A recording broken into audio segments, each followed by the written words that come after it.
ऐसा व्यक्ति कभी नहीं हार सकता।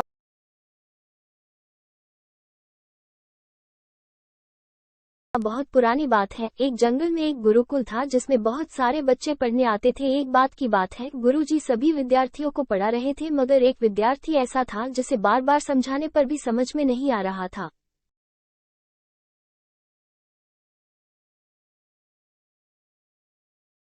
गुरुजी को बहुत तेज से गुस्सा आया और उन्होंने उस विद्यार्थी से कहा, जरा अपनी हथेली तो दिखाओ बेटा।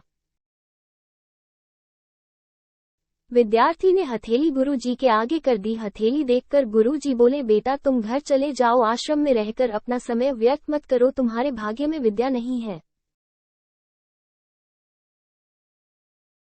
शिष्य ने पूछा, क्यों गुरुजी? गुरुजी ने कहा, तुम्हारे हाथ में विद्या की रेखा नहीं है। गुरुजी ने एक होशियार विद्यार्थी की हथेली उसे दिखाते हुए कहा, ये देखो, ये है विद्या की रेखा, ये तुम्हारे हाथ में नहीं है, इसलिए तुम समय नष्ट ना करो और घर चले जाओ और वहां अपना कोई और काम देखो।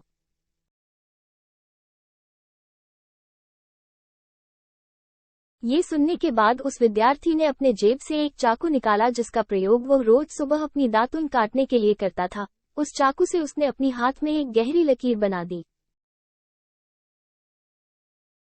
हाथ में खून बहने लगा। तब वो गुरुजी से बोला, मैंने अपने हाथ में विद्या की रेखा बना ली है गुरुजी।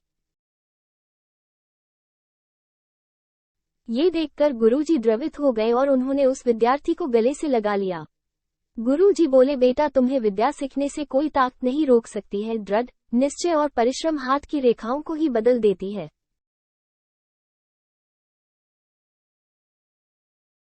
दोस्तों, वो विद्यार्थी आगे चलकर महर्षि पाणिनि के नाम से प्रसिद्ध हुए, जिसने विश्व प्रसिद्ध व्याकरण अष्टाध्यायी की रचना की है। इतनी सदियां बीत जाने के बाद भी आज 2700 वर्षों बाद भी विश्व की किसी भी भाषा में ऐसा उत्कृष्ट और पूर्ण व्याख्या का ग्रंथ अब तक नहीं बना।